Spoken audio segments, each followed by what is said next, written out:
नागपूरजवळील वाडी परिसरात सोमवारी रात्री एका भरधाव कारने अक्षरशः धुमाकूळ घालत तब्बल 6 वाहनांना जोरदार धडक दिली।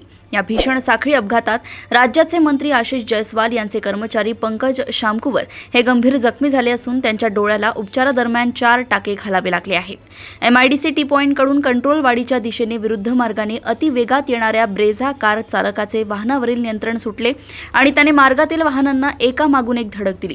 या अपघातात 2 कार, 1 ट्रक आणि 3 दुचाकींचे मोठे नुकसान झाले असून परिसरात काही काळ भीतीचे वातावरण निर्माण झाले होते। अपघातावेळी पंकज शामकुवर हे दुचाकीने जात असताना कारने त्यांच्या दुचाकीला जोरदार धडक दिली, तर इतर काही वाहन चालक या घटनेत किरकोळ जखमी झाले आहेत। अपघातानंतर पळ काढण्याच्या प्रयत्नात असलेल्या कारचा वाडी पोलीस ठाण्याचे हवालदार अकील शेख यांनी तत्परता दाखवत पाठलाग केला आणि वाहन ताब्यात घेतले।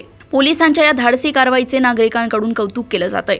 प्राथमिक तपासानुसार ही अपघातग्रस्त कार डॉक्टर शेडामी यांच्या मालकीची असल्याचं समोर आले असून वाडी पोलिसांनी चालकाविरुद्ध कायदेशीर कारवाई सुरू केली आहे।